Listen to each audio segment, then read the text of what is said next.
Hi guys, it's been a minute uh since I've been here. So I am here as part of the Sanbanani Korea program run by the Embassy of Korea in South Africa. Mm, yes, so this is like the last one that I do for them. I'll most probably keep the YouTube page running after that. I don't know. I'll decide when I've got time because I never have time for anything but the internet. So today I want to talk about my top 5 family dramas. I had a hard time actually getting this list down to 5 because I love family dramas, even though they are time consuming. 50 episodes, 100 episodes. I haven't watched all of them. I haven't watched all the ones I want to watch as well. So I still have a long way to go and a lot of work to do um, with K dramas. I was also recording outside, so you might hear a bird here and there. But it's quieter than inside the house because it's always, yeah, hoopies. Right, so what do I define as family dramas? To me, family dramas that I like, they're always on public TV. So your KPS 2 dramas, I think NBC as well has, SBS, I think. They have to be 50 episodes or longer. And they normally have happy endings after depicting the struggles a family goes through, the ups and downs of the family, and always centered in a family setting. That's how I define family dramas. Dramas like My Golden Life, in that vein. Why I think people who watch K dramas should watch family dramas. I've gotten a lot of healing from watching these dramas, and sometimes realizing that it's really hard to raise kids. You know, as much as we can see it, because I don't have kids, so like I think it's really hard to be a parent and to be responsible for another human being. That is really hard, and because there's only so much you can control with your kids, and your kids do not always turn out how you want them, and the relationship between you and your kids doesn't always work out the way you would want it. You know, there are always misunderstandings. Your kids go their own way from you because they're also whole human beings with their own ideas, their own brains, and their own ambitions. So you cannot always control what another person wants to do. And I think it's especially hard for parents because they see their children as a reflection of them, and you should watch them. Is the stuff that I've learned. Like I've also learned through some of the depictions of the adult children and their relationship with their parents, because I'm an adult child as well. That, you know, as much as we judge our parents for crazy things, we actually also not perfect as kids, and sometimes we are just downright horrible. Yeah, and selfish as well. Like I know sometimes with my parents I can be very selfish, so you know I'm not infallible as a human being, and sometimes when you see it on screen, like you actually see that, oh gosh, I actually am I'm that person. My top 5 family dramas, this one, the first one I'm going to talk about, I love very much. It's called What Happens to My Family. It's about a father, Chas Sung Bong, who wants to share a loving bond with his family, but his selfish children make it really hard. Until he then takes them to court to divorce them as his kids. You know, that's when they actually realize, and they're also shocked when he sues them, wanting to divorce them as his children because they're all so selfish. And this is the drama I think I saw myself the most in, especially with the daughter. I was like, that is just so me, because like everything in my world has to be almost about me and my career, and everybody, like anything that is not in line with that, like this is what I'm doing, this is what I want to do, and regardless what another person's perspective is on even the advice that your parents will always have, like take it easy, go slow, try and live a fuller life. You can't just live for work.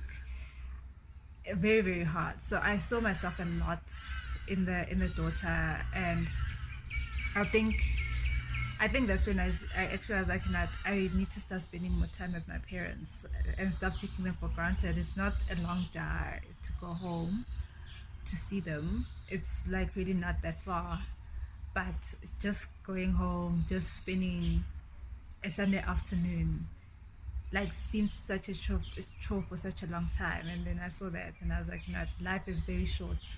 Your parents are not going to be here forever.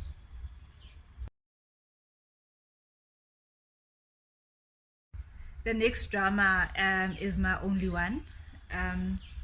It's also on Netflix. So basically it's about this girl who she's poor, like adopted she's adopted. Her the man who raised her one day brings her home, brings a baby home. The wife doesn't know who the mother is, the father is not forthcoming, and this woman now raises this girl and treats her horribly. The father, the man who raised her, her adoptive father, then passes away. Then she's now left to be a breadwinner for her sister and the mother. Obviously she's treated badly, and one day a woman mistakes her, a woman who has episodes of dementia, bumps into the street, and her life changes. Her real father is however in prison, and she meets him. She meets her father, and the father's like masquerading to be a driver just to watch her for a few days, a few months. Then he's going to dip in bail, but he ends up, the mother-in-law hates her until they need her, and then they hate her until they need her, and she goes through the cycle with this family, being treated like absolute rubbish by this family. And yeah, it has an interesting story, more than 50 episodes, and I watched every episode and I vented about it to everybody, because the level of abuse, guys, like nobody deserves to go through that. And she's in love with her husband, and her husband is forced to divorce her because her father is a criminal, like because they already had a prejudice against her poor background, and that filtered into everything else. Yeah, so it is a great story, and it also has a nice plot twist at the end, but also a very happy ending, and I highly recommend it. I say you'll be angry throughout the whole thing. Like, I think I watched it and I was angry, like from episode 1 right through to the last episode. I was so angry right through that drama, and I am not surprised it got the ratings it got. It had like something like 50% of the percent viewership. That is insane. On Friday night and Saturday night, 50% of them every week tuned into this show. They were getting as angry as I was getting, frustrated as I was getting. Some people were seeing themselves in the evil mother-in-law characters in that show. Like I even went on TikTok. I'm sure I've got like 10 TikToks on this drama, because I was so livid right through it. I highly recommend it. The next drama I watched is My Rich Family Son. Well, not the next. I watched it a while ago. It's been a minute. So this guy, he's wasteful with money. He's wasteful with money. He hates his stepmother. He's wasteful with money. He burns through money like nobody's business, without actually knowing how hard his father works for the money that he's wasting. Until one day his father passes away in an accident, like unexpectedly passes away, and he's left to inherit this family business. He's got no concept of how to run a business. He's never worked a day in his life. All he knows how to do is to spend money. And as you can imagine, he burns through the money in such a short space of time. He's a bit of a snob. Well, he's got a good heart. He was actually nice. He wasn't like his stepbrother. But, you know, he's burnt through all this money. He's wasted money. And now he's broke. And you now have to rebuild a business, and now you owe people. And also because I think he inherited a business that had a lot of debt or something. There's like some shady thing happening in the background where he now has to clear his father's name out. And yeah, there's that, you know, those storylines. I don't know, Korea likes these storylines about prejudices, societal prejudices, which also boggles the mind. But yeah, it's also about that, with one of the sisters who is in love with the guy that's just like a handyman. And you know, her family is like, absolutely no. Her mother's like, no, I want you, you've got the looks to marry a person of wealth, from a wealthy background, you've got the education, marry rich. And yes, she's in love with a person who's just not. So yeah, it was also a great drama to watch. I did get angry at parts, but not as bad as My Only One. And it also had mediocre ratings. This drama, I think it's got the worst ratings out of all the family dramas. But it was an enjoyable watch. I enjoyed it. The next drama is You Are the Best, featuring IU. IU was the lead character in this drama. Before I go into how IU actually got to put this role, I think this is when IU actually proved that, you know, she's got the acting chops to handle the industry, with this drama You're the Best, because she was really starring against such fantastic actors, strong actors, and she held her own. You know, she held her own. I know there's always a lot of criticism about her and her acting style or whatever, but in this drama she absolutely held her own. She gave what she needed to give to this role, and it's a fantastic drama. So basically the role that IU plays is that she's this girl, she's, you know, just a recent university graduate, very similar to the context in South Africa where, you know, graduates can't find employment. You know, you end up taking these piece jobs as waitresses or working as a teller at Mr. Price or Edgar's, whatever. And they call them the 808,001 generation, you know, because employment is so horrible for them. It's like a strife. They go through all these hectic interviews to get such low paying jobs. Also, when you like stuck in the, I think a lot of South African young people would also relate to this, stuck into the cycle, in the cycle of learnership after learnership, graduate program after graduate program, it never comes to an end. And you're like, I can't be here forever. I can't be earning 4,000 rand a month forever. And you know, it's a very similar context that this drama is in, to say, you know, the cost of living is high, yet you can't build a life for yourself. You can't even consider like moving out of your family's house because you can't afford the housing market. So she's this girl, she's also brought home one day by this man who's got a family. By this time he's got, I think he had 3 kids or something. She's brought home in a basket, and this man's husband raises her different from My Only One. Her adoptive mother loves her like her own child. She is so pampered, she's so loved, she's so spoiled.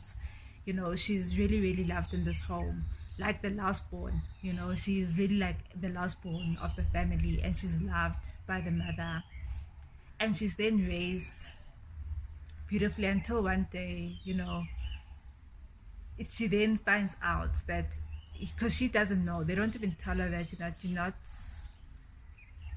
not ours, you're not our child, until one day, you know, she meets her real biological mother. And this is where, you know, things go haywire, because it's also a question And I think, again, very relevant to the South African context, to ask, um, what makes a mom? You know, what makes you somebody's mother? You know, is it the fact that you gave birth to somebody, even though you abandoned them, are you still a mother?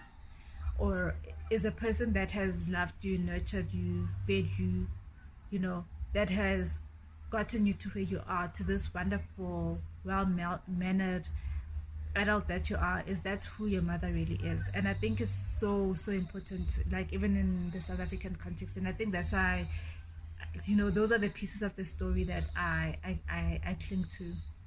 And with the mother, her biological mother, you know, also being so ashamed, that she abandoned the child, but later realizing that, you know what, why can't I be a mother? Why can't I also be her mom? Why can't she treat me like her mother? Because Aya's character at this point is very resistant to her mother, to her biological mother, her birth mom. You know, she's very, very resistant towards her.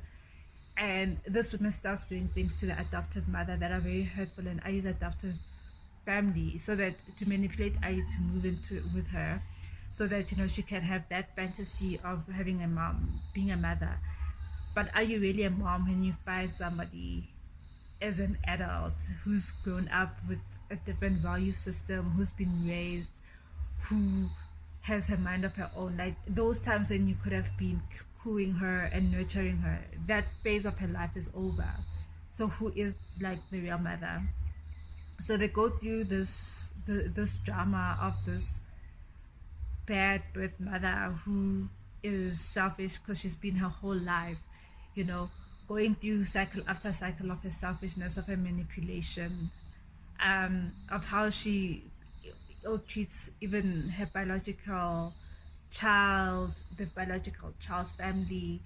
All that, you know, comes and culminates in her character. And I mean, I know people like that in real life, and I think that's why stories like this like always move me, because I'm like, I know this woman, like I've met this woman, I know this woman, you know. And especially when you can read the move next, and I'm like, this is so realistic.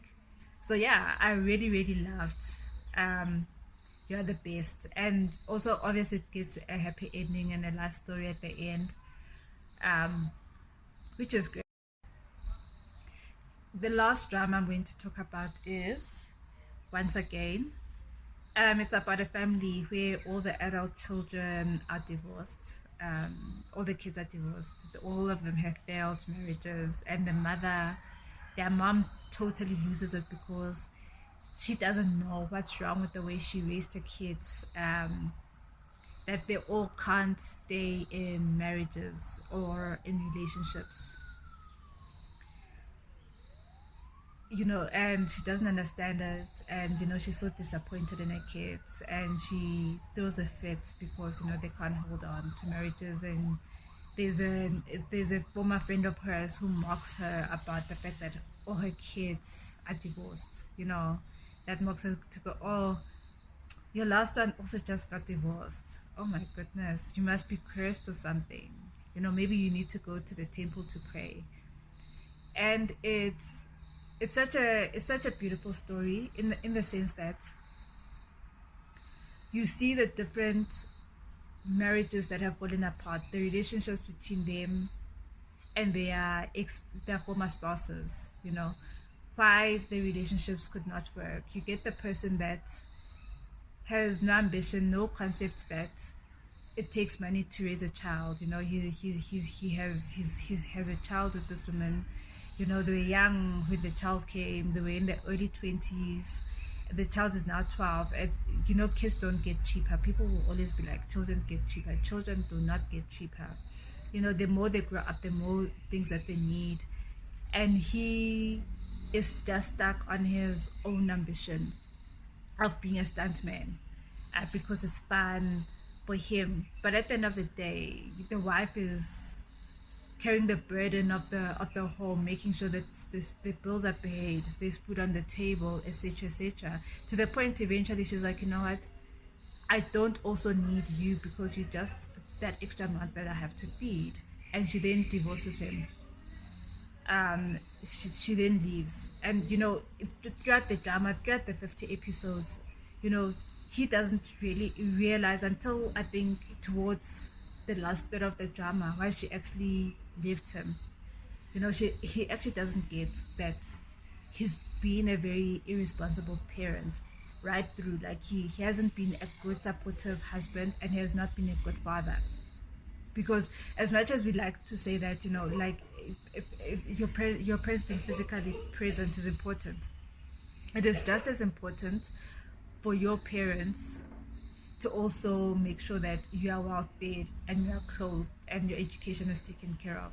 All those, it's never either one or all. It always has to be both.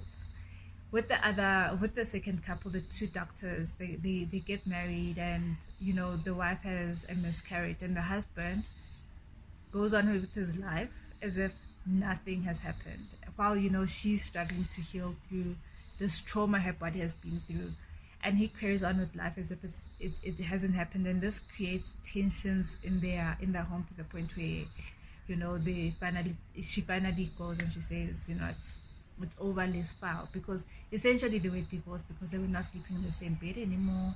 They're not using the same utensils. They were just pretending to be married for such a long time. Eventually, when they start working on the therapy that they should have had together when they lost their baby, that's when the romance is rekindled and they get back together. And then it also then touches on the fact that not all relationships are salvageable or should be salvageable. With the oldest daughter in the family, who's gotten a divorce from a husband, when you go into how many times like he's cheated on her and how he embarrassed her, all the shameful things he did to her in a foreign country, because they got married and they moved to Hong Kong. And he does all these things to her when they're in Hong Kong. He's never home, he's out partying, he always has a new mistress, until she divorces him and goes back to Korea, lives in her parents' house. And when she starts moving on with her life, one day he comes back. He now wants to be a father. He wants to be a father. He wants to try again with his kid. But at that point, it's like,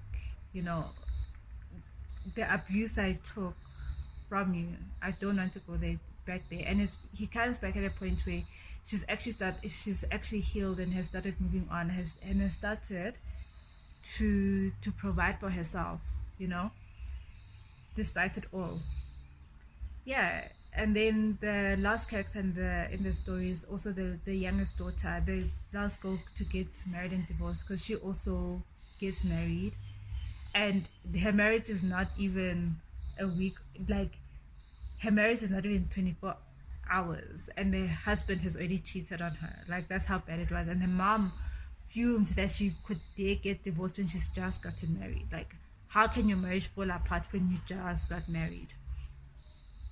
And the mom doesn't understand throughout, because she can't tell her mother, because it's also embarrassing to go, my goodness, this is what this guy has done to me. And that's why I liked that, because as much as you've got the two couples that rekindle and get together, which happens, I mean, I know people that got divorced and got remarried 8 years later. It does happen. It's real life. You also have the couples that should never ever get back together, and that's what I took out from Once Again. It is on Netflix, and I highly recommend that people should watch it. So those were my top 5 family dramas that I've watched. Out of the family dramas I've watched, I remember those most distinctly because of what I got out of it and out of those dramas. Highly recommend those dramas. So yeah, thank you for watching and sticking through it, through this year with me. It's been a hectic, exhausting year. But yeah, it was fun to do this and to learn new things and to delve deep into the things I love, and spend most of my free time on. Leisure, I mean, 2020 got us here. And, that's what we did in 2020. That's what we did in 2021. And yeah, I hope you do check out these 50 episode dramas, and I hope this encourages you to not be intimidated by them and to watch them, because I can tell you that you'll get so much out of it, regardless if you going through a family trauma. I can tell you that there is a family drama out there that addresses your family trauma. Like, it is there somewhere, and you will one day stumble upon it. And I hope you do. And I hope you love it. Thank you for watching me. And please like, share, and subscribe to my channel.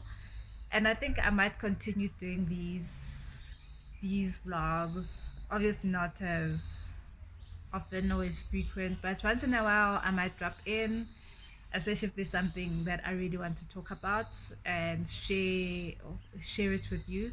So stick around, yeah, or not, but please do. Thank you. Bye bye.